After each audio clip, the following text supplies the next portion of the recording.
Last class we have completed the formations under the oceans, in which we have discussed about the Guyot ridges, continental shelf and mid-oceanic ridges. ये सारी चीजें हमने formations सारी discuss की थी that were found under the ocean. Okay, अब हमें करना क्या है? Now we will today study about the sea floor spreading theory.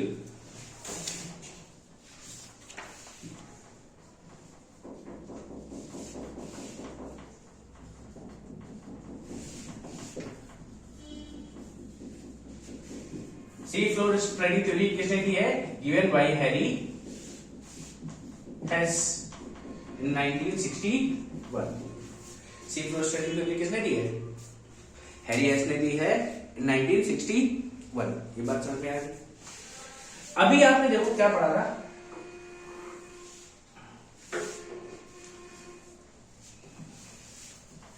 आपने ऐसे एमओआर की बात की थी, मिड ओशियनिक रीजेस. ये क्या है सेंट्रल में? फॉल्ट है. यहां तो जो हैरी हेस है, हैरी हेस ने अपने ऑब्जर्वेशंस बताए दैट दीज एमओआर में क्या हो रहा है? वोल्केनिक इरप्शन होता है जो लगातार मिलियंस ऑफ ईयर से कंटिन्यू है.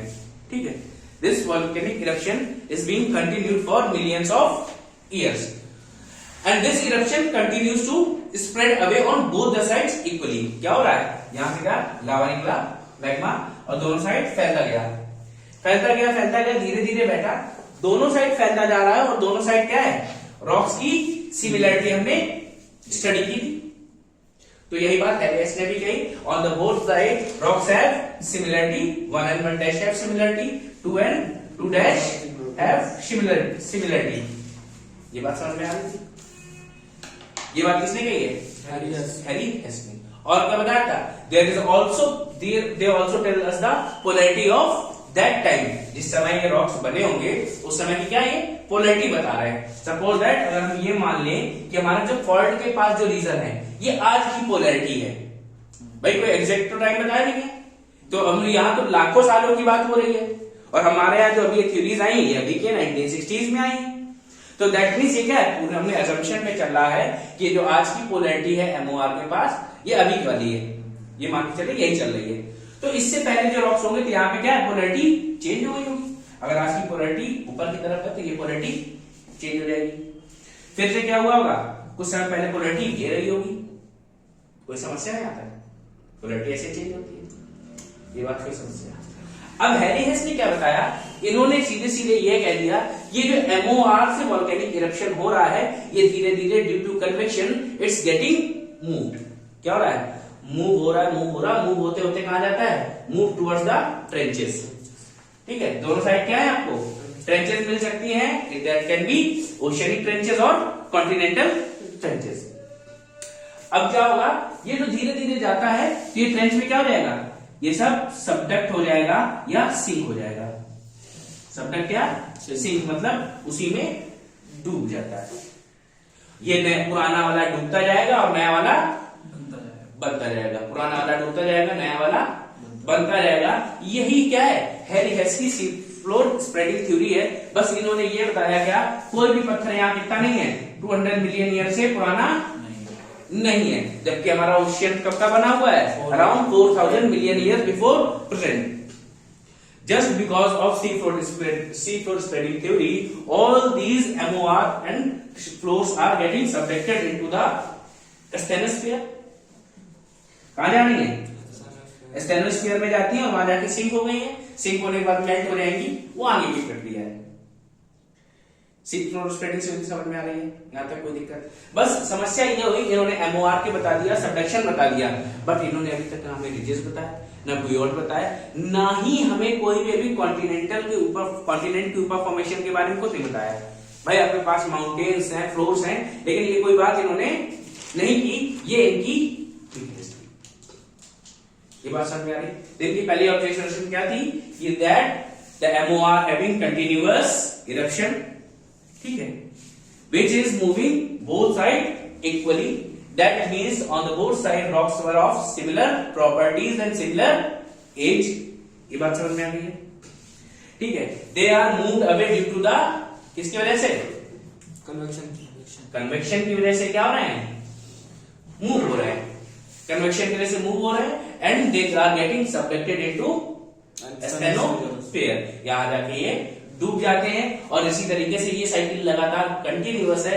Older rocks are getting subjected and newer are getting form continuously. कोई दिक्कत है? नोट करो। तो मतलब ये आपके क्या है? ये न्यू रॉक्स है, ये क्या है आपके? Older rocks. दोनों साइड यही होगा, यहां भी ये older rocks.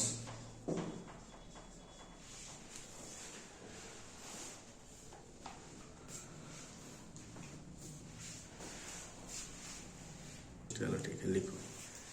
Harry has observed there is a continuous volcanic eruption. Harry has observed there is a continuous volcanic eruption.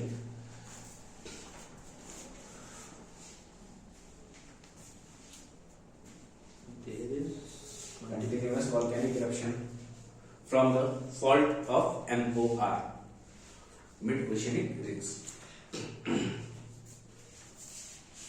From the fault of Mid-oceanic ridge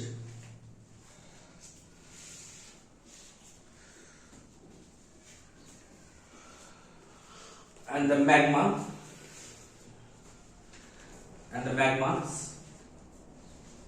spreads on both the sides equally.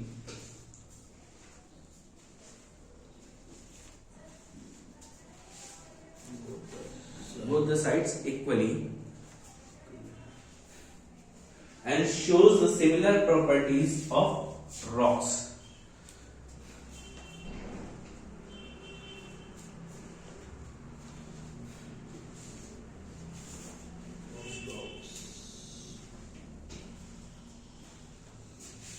He also observed the polarity of rocks in different times.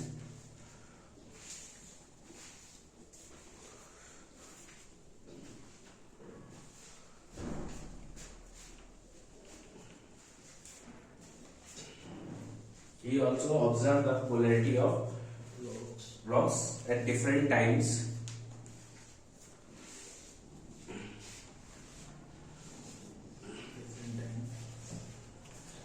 ठीक है, and लिखो अगले है the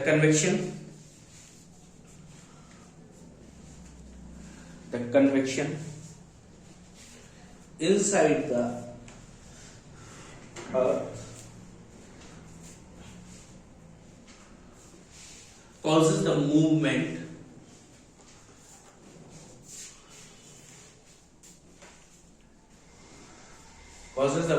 in these rocks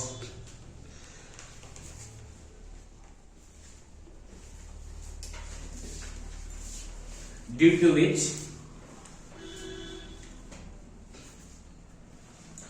older rocks are moving towards the trenches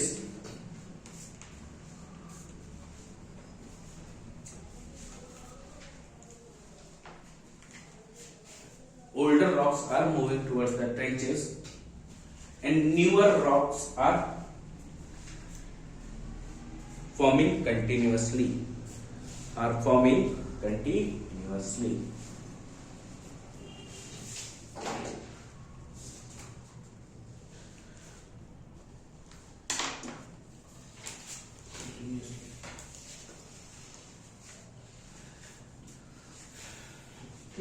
As the surface subjected into the asthenosphere,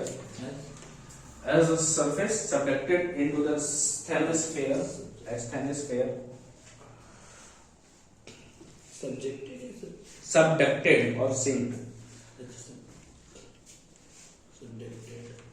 into asthenosphere, the older rocks are getting destroyed.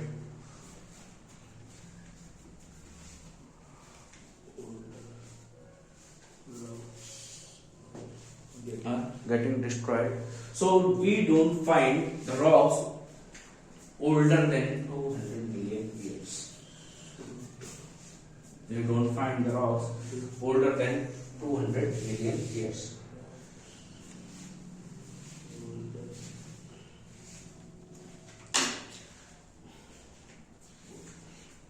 Then 200 million years. This is how Harry Hess explained his sea floor spreading theory.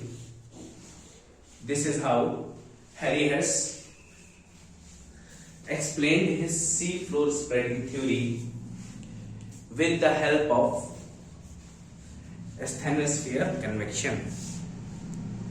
With the help of asthenosphere convection. तो भैया देखो ये theory हो गई, लेकिन इस theory की weakness ये थी कि इन्होंने कोई भी फॉर्मेशन की बात नहीं की। ठीक है, he never talked about any kind of formations. सिर्फ इन्होंने बता दिया कि मूवमेंट हो रहा है और हमारे ये क्या हो रहा है, रॉक्स सबडक्ट होके मेल्ट हो रहा है। तब आगे की बात करने के लिए हमें पढ़नी पड़ेगी क्या, प्लेट टेक्टोनिक थ्योरी। तो 1967 की बात है, 4 साइंटिस्ट एक साथ काम कर रहे थे और उन्होंने पूरी थ्योरी दी जिसका नाम था प्लेट टेक्टोनिक थ्योरी। क्योंकि देखो हैरी हेस की जो सी फ्लोर स्प्रेडिंग थ्योरी ये कंप्लीट थ्योरी नहीं है, समझ रहे हो ना। अभी आपने इससे पहले कॉन्टिनेंटल ड्रिफ्ट थ्योरी पढ़ी, वो कितनी बड़ी थी, उसमें बहुत सारे ऑब्जर्वेशन थे, उसमें बहुत सारी चीजें आपने पढ़ी, लेकिन इन्होंने हैरी हेस ने इतनी चीजें नहीं बताई और ना ही ठीक से बातचीत की, बस थोड़ी सी बात कह के खत्म कर दी। तो हमें आगे की बात करने के लिए क्या, 1967 में कौन सी थ्योरी आई, plate tectonic theory. Plate tectonic theory.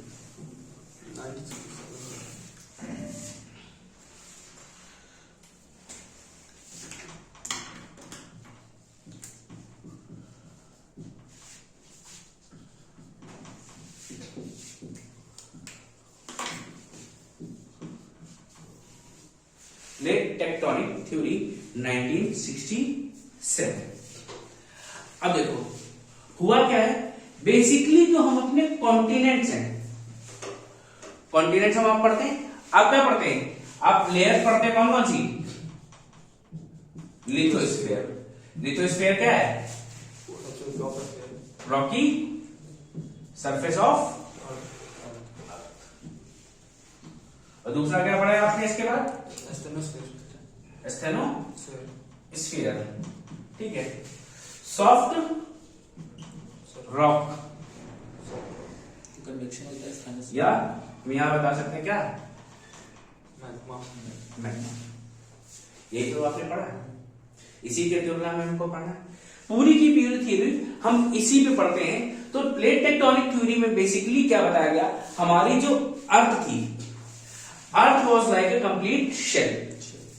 कैसी थी, it was like complete shell but it has got cracks. क्या मिले इसमें, क्रैक्स मिले, टूटी थी जगह जगह, कोई दिक्कत नहीं। ठीक है, ऐसे क्या मिले हमें, क्रैक मिले, लिखते चलो यहाँ पे। और अर्थ वॉज कंप्लीट शेल, पूरी नोट कर लो क्या, ठीक है।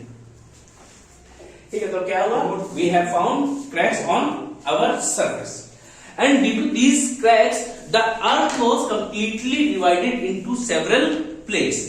ठीक है, हमने क्या कहा, ये जो प्लेट्स है, ये जो सरफेस है, हमने कहा इतना अलग पार्ट है, तो इसको हमने क्या नाम दे दिया, इट इज अ प्लेट।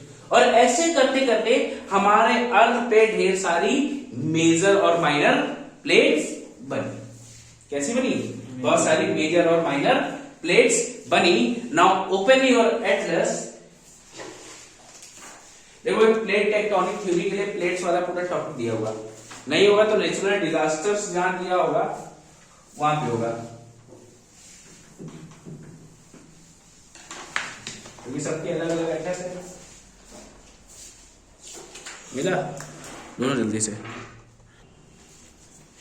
ठीक है। तो हमने क्या बताया, we have different major and minor plates on our earth. तो basically the movement of these plates in which we study about plate tectonic theory. जो भी ये प्लेट का मूवमेंट पड़ रहा है उसी को हमने क्या कहा है, प्लेट टेक्टोनिक थ्योरी कहा है। तो अगर हम कहें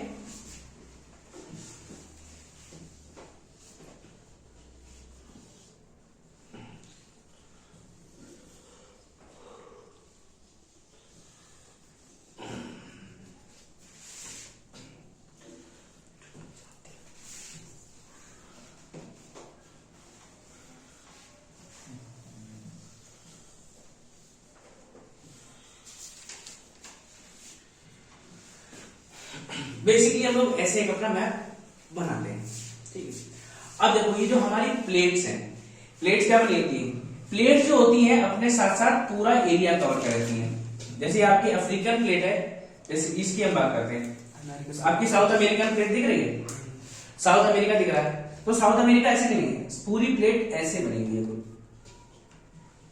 तो इसमें क्या है, एक प्लेट में कुछ कॉन्टिनेंटल पार्ट भी है और ओशनिक पार्ट भी है, ठीक है। A plate can consist of both oceanic and continental part, या ऐसा भी हो सकता है वो प्लेट पूरी की पूरी कॉन्टिनेंटल हो या पूरी की पूरी ओशनिक हो। ओशनिक प्लेट पूरी की सिर्फ एक ही है, वो है पैसिफिक प्लेट, ठीक है। आपके पास क्या है, पूरी की सबसे बड़ी लार्जेस्ट ओशनिक प्लेट एक ही है, पैसिफिक प्लेट क्या है, एक कंप्लीटली ओशनिक प्लेट है। तो बेसिकली हम बात करें तो हमारे पास प्लेट कौन कौन सी है, एक है नॉर्थ अमेरिकन प्लेट, दूसरी है साउथ अमेरिकन प्लेट, या बड़ी प्लेट्स की बात कर रहे हैं, मेजर प्लेट्स, ठीक है। फिर उसके बाद African plate,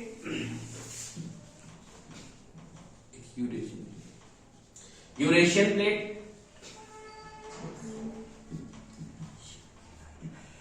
Indo Australian plate, ये इंडियन प्लेट इधर है,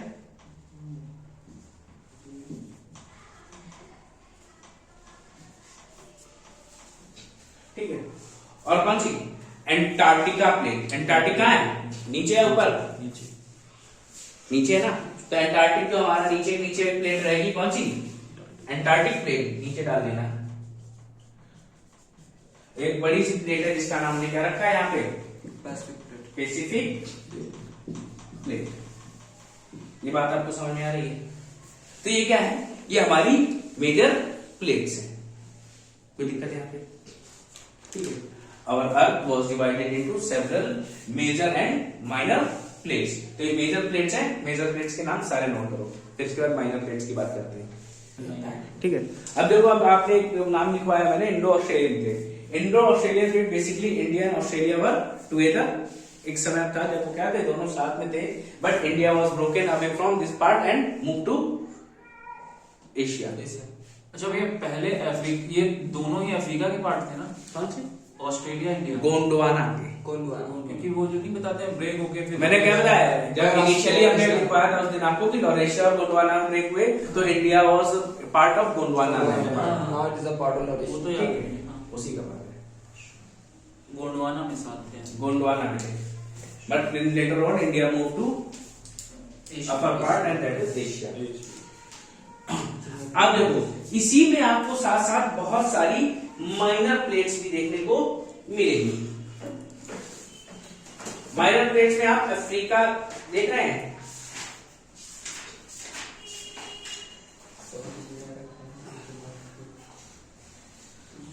अच्छा नॉर्थ अमेरिका देखो, मैप देखो, नॉर्थ अमेरिका, हाँ नॉर्थ अमेरिका में यहां लिखा होगा Nazca plate. Minor plate heading डाल लेना और लिखते जाना साथ में पूरे सारे के साथ, ठीक है। नास्का प्लेट, नास्का प्लेट के साथ जब आप यहां जाएंगे इस जगह पे, ये दिख रहा है, यहाँ पे क्या है, स्कॉटिया प्लेट है, जस्ट नॉर्थ अमेरिका के बिल्कुल बॉटम पे, सॉरी साउथ अमेरिका के, साउथ अमेरिका के बिल्कुल बॉटम पे क्या है, स्कॉटिया प्लेट है। देन आप ऊपर की तरफ आएंगे तो ये आपका है नॉर्थ अमेरिका। नॉर्थ अमेरिका मतलब कैरेबियन सी है, and this form the Caribbean plate.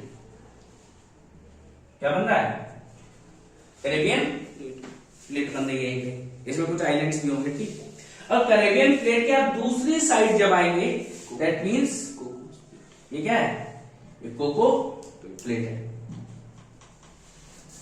ये मेरी कोको, हाँ मिल गई, कोको सब। मिल गई। फिर इसी के बाद आप इधर आएंगे, ये नॉर्थ अमेरिका आपको दिख रहा है, हाँ। नॉर्थ अमेरिका के बगल में जुआन डी फ्यूका, डी फूका, ये भी एक प्लेट है, जुआन डी फूका। ये नहीं मिल गया, नहीं मिली है, कोई बात नहीं, लिख लो। करेबिया हो गई, नास्का हो गई, जुआन डी फूका हो गई और कोको हो गई।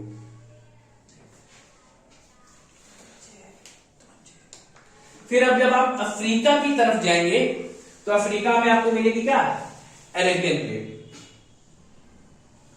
यहां पे क्या मिलनी है आपको, अरेबियन प्लेट, देखिए लिखी हुई है, हाँ भी अरेबियन प्लेट मिलेगी। अरेबियन प्लेट के बाद आपको मिलेगी फिलीपींस। फिलीपींस आपके मैप में कहां है, शायद ना लिखी हो, देखो है भैया। है, लिखी है। इंडिया से ईस्ट में जाएगी, इंडिया से जैसे ही आप इधर जाएंगे फिलीपींस के पास आपको क्या मिलेगी, फिलीपीन प्लेट। ठीक, फिलीपीन के बाद फ्यूजी प्लेट। वो नहीं है, फ्यूजी प्लेट आपको ऊपर मिलेगी ऑस्ट्रेलिया के नॉर्थ वेस्ट में, नहीं नॉर्थ वेस्ट में, नहीं मिल रही, कोई बात नहीं, मैप पे नहीं, लिख लो, नाम लिख लो फ्यूजी प्लेट। किधर, फ्यूजी आइलैंड्स वहीं कहीं है। अरे कॉपी में तो नोट कर दे जाओ भैया सारे नाम, और साथ में एक और लिख लेना, कैरोलाइन प्लेट। ये कहाँ पे, इंडिया इंडो ऑस्ट्रेलियन प्लेट ना, ये इंडियन प्लेट, ऑस्ट्रेलियन, बीच में इंडियन ऑस्ट्रेलियन प्लेट, ये आपकी इंडियन प्लेट है, ये वाली पार्ट, ठीक है, ये इंडियन प्लेट है। जी कहाँ लिखना है, फ्यूजी इधर जापान के पास कहीं, ऑस्ट्रेलिया से नॉर्थ वेस्ट में, इधर देखो, ठीक है। तो जैसे ही आप फिलीपींस के ऊपर जाएंगे तो आपको क्या मिलेगा, फ्यूजी प्लेट, फ्यूजी प्लेट, और यहाँ पे आपको मिल जाएगी कैरोलिन प्लेट, ठीक है। तो इस तरीके से आपकी ये मेजर और माइनर प्लेट्स कंप्लीट हो गई हैं। सभी के नाम लिख लेंगे। मेजर में कौन कौन सी आई आपकी, नॉर्थ अमेरिका, नीचे कौन सी, South America, Antarctica, African, Eurasian और इंडो ऑस्ट्रेलियन। और इसी के साथ एक बहुत बड़ी प्लेट है जो पूरी पूरी पानी की है, उसका नाम है पैसिफिक प्लेट। ये आपकी क्या है, मेजर प्लेट्स हैं।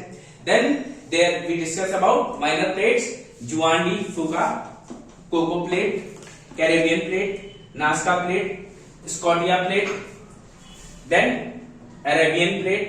देन इसके बाद हम इंडिया के पास आ जाएंगे तो हमें इंडियन प्लेट खुद भी एक प्लेट है, और Philippine plate, Fiji plate, Caroline plate. तो इतनी सारी प्लेट्स आपके पास हैं, कोई दिक्कत यहाँ तक, ठीक है। इसके अलावा भी बहुत सारी माइनर प्लेट्स हैं जिनके बारे में हमने डिस्कस नहीं किया है, या मैप में वो आपको नहीं दिख रही होंगी, ठीक है।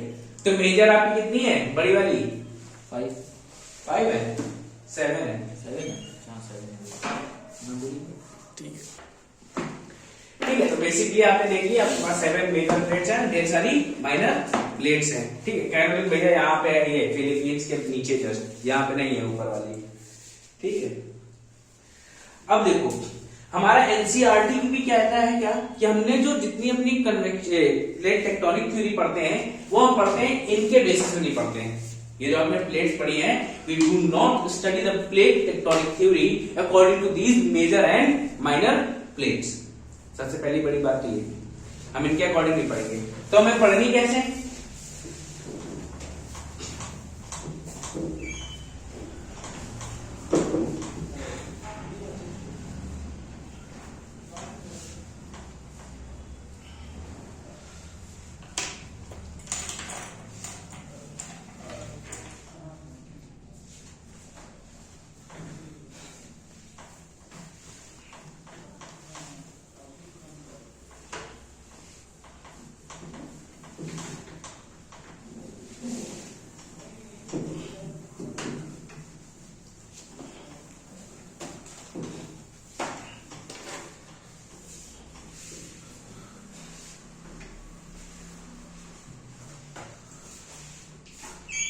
तो बेसिकली हमने क्या डिफाइन किया, there are several major and minor movement plates, and but we do not study the plate tectonic theory according these major and minor movement. हम मेजर और माइनर प्लेट्स के हिसाब से नहीं पढ़ी. हमें पढ़नी कैसे?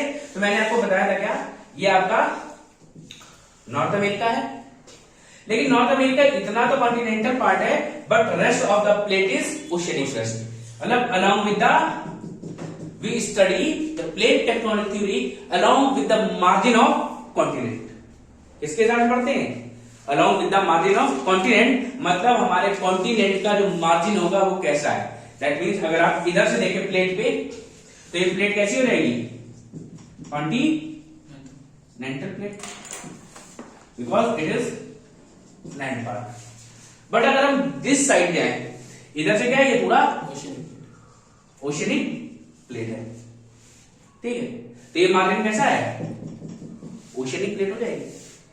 हमें पूरा का पूरा जो कॉन्टिनेंट प्लेट टेक्टोनिक थ्योरी पढ़नी है, we will study along with the margins of continent. ये बात समझ में आई? कोई दिक्कत है इसमें?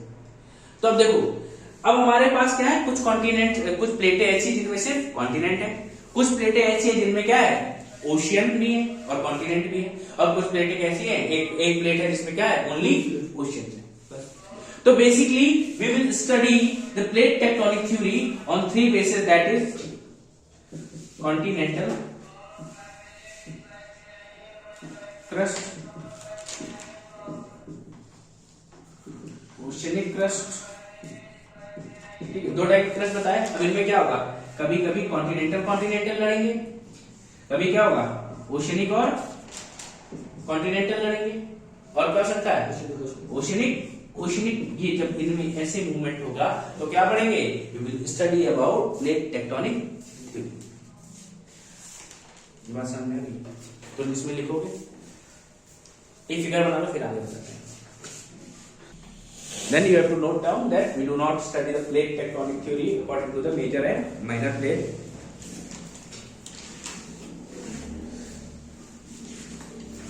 Instead, we study it on the basis of margins of continental plate. किसके बेसिस पे पढ़ रहे हैं हम? Margins of the continental plate. तो प्लेट आपकी कैसी है, दो टाइप की हो सकती है, एक तो कॉन्टिनेंटल, दूसरी ओशियनिक हो सकती है. मैंने बताया आपको, suppose this is your south America. तो साउथ अमेरिका में क्या है, कुछ लैंड वाला पार्ट है, दैट हैज मार्जिन कैसा है, कॉन्टिनेंटल मार्जिन है. क्या है, कॉन्टिनेंटल क्रस्ट है, और इधर क्या है, ओशियन है. ये क्रस्ट कैसा हो जाएगा, ओशियनिक क्रस्ट हो जाएगा. ये बात समझ में आ रही है? यहाँ पर कोई दिक्कत है?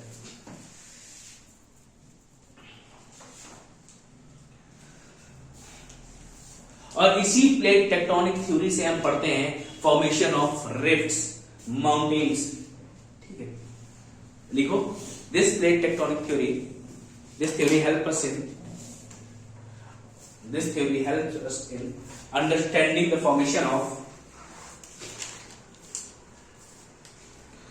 helps us in understanding the formation of continents,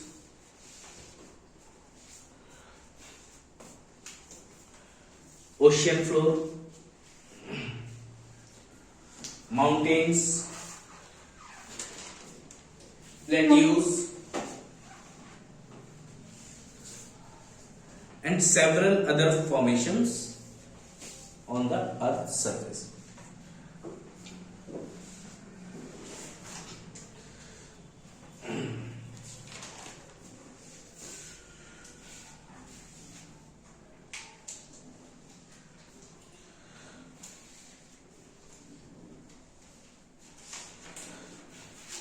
अब देखो, प्लेट टेक्टोनिक है क्या, बेसिकली ये जब ये दो प्लेट्स दूर हो रही हैं या अलग हो रही हो, ठीक है, कभी कभी प्लेट्स में डिस्ट्रक्शन होता है. अभी मैंने आपको क्या बताया था, आपको शायद याद होगा कि our earth was a complete shell. तो इसमें क्रैक्स क्यों आएंगे भाई? देखो, ऐसा तो है नहीं कि हमारे अर्थ में जहां जहां क्रैक्स हो, मैंने कह दिया कि यहाँ पे वीक है, तो ये जो एस्थेनोस्फीयर है यहीं से आएगा, ऐसा तो पॉसिबल नहीं है. तो ये मान सकते हैं क्या, स्टेनोस्फीयर तो कहीं भी आज निकल सकता है ना volcanic eruption. Eruption can be at any place. तो जहां पे इरप्शन होता है वहां पे क्या होगा, वहां पे क्रैक्स पड़ेंगे and the plate start to move. Basically हम ऐसे बात कर लें, अगर हमारा ये सरफेस बना हुआ है, एक सिंगल प्लेट थी, सिंगल प्लेट में क्या हुआ, नीचे से कन्वेक्शन राइज हुआ और यहां पे बना एक फॉल्ट बना एंड दिस लेड्स टू क्या, formation of two different plates. अब इसमें क्या हो रहा है, एक इधर को मूव कर रही है और एक इधर को मूव कर रही है। ये बात समझ में आई। And this is divergent movement of plates. Convection cycle आपने पूरी पढ़ी थी ना, अब वही मैं यहां फिर से बनाऊं दोबारा। ये साइकिल बनी हुई थी ऐसे, इन्हीं को इलिप्स बोलते हैं। भाई कन्वेक्शन साइकिल ऐसे कुछ हमने पढ़ी थी भाई, वही साइकिल हुई, वही इरप्शन हुआ, यहाँ पे क्रैक बना, क्रैक बनने के बाद ये फॉल्ट पड़ा और एक प्लेट से दो प्लेट बन गई और ऐसे हमारी प्लेट्स बनी है। और इन्हीं प्लेट्स में क्या हो रहा है, due to the convection, convection तो कंटिन्यूअस है, तो ये क्या हो रहा है, अब ये प्लेट्स में मोशन आ रहा है बार बार, तो ये क्या कर रही है, अलग अलग मूव कर रही है, कोई दिक्कत ना। And this is the divergent movement of plate. ये कैसा है, डाइवर्जेंट मूवमेंट ऑफ प्लेट्स है, क्योंकि स्टेनोस्फीयर को नहीं पता कि कहां कमजोर है कहां ज्यादा, लेकिन वो जहां निकला उसने वहां चीर दिया। नोट करते जाओ। अब आगे देखो भैया, अब क्या हुआ, जब ये प्लेट्स में मूवमेंट हुआ तो आपको पता है आगे जाके क्या होती है, सबडक्ट होती है, इधर भी जाके सबडक्ट होती है। लेकिन मान के चलो कि अगर कोई प्लेट इधर भी हो, भाई वो इधर से आ रही थी और एक प्लेट इधर से आ रही थी, ये बात समझ में आ रही है, ये प्लेट इधर से आ रही है, ये प्लेट इधर से आ रही है, and this we called as convergent movement. ये कौन सा मूवमेंट है, कन्वर्जेंट मूवमेंट।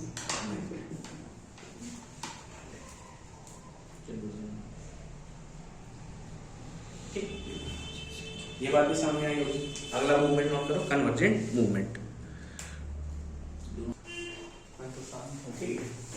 अब देखो आपने कन्वर्जेंट मूवमेंट पढ़ी और एक डाइवर्जेंट मूवमेंट पढ़ी, दो मूवमेंट आपने पढ़ी। अभी देखो और क्या हो सकता है, पॉसिबिलिटीज।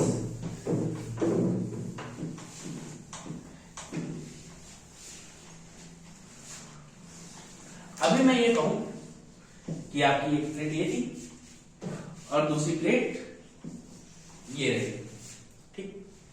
इसमें यहां से कन्वेक्शन स्टार्ट हुआ, ये प्लेट इधर को मूवमेंट स्टार्ट हुई, इसमें यहां से स्टार्ट हुआ, ये प्लेट इधर से स्टार्ट हुई। अब देखो जब प्लेट सामने थी तो क्या हो जाती थी, उनमें कोलिजन हो जाएगा, दोनों आपस में मिल जाएंगी। लेकिन अगर प्लेटें पैरेलल हो तो क्या होगा भाई, प्लेटें अगर पैरेलल होंगी तो कुछ ऐसा मोशन आएगा, ठीक है। एक तो ये बात समझ में आ रही। दूसरा पता है कैसे हो सकता है, अगर मैं ये कहूं कि ये वाली प्लेट जो है इसी के जस्ट नीचे दूसरी प्लेट थी, ठीक है, इसमें इधर को मोशन हुआ, इसमें इधर को मोशन हुआ, तो this can be another motion when the two slides are moving in relative opposite direction. ये क्या है, कंप्लीट अपोजिट में दिख रही ना, भाई ये इधर को जा रही थी, ये इधर को जा रही है, तो ये मोशन कैसा है, कंप्लीट अपोजिट। और इसमें क्या दिख रहा है आपको, रिलेटिव अपोजिट मोशन। और ये इस टाइप का मोशन होता है when the plates are moving parallelly, this is known as transform movement. इसको क्या बोलते हैं लोग, transform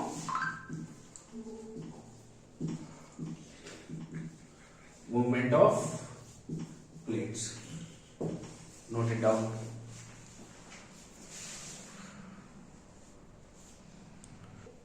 Both the movements are transform movement of plate. They can be completely opposite or can be relatively opposite to each other.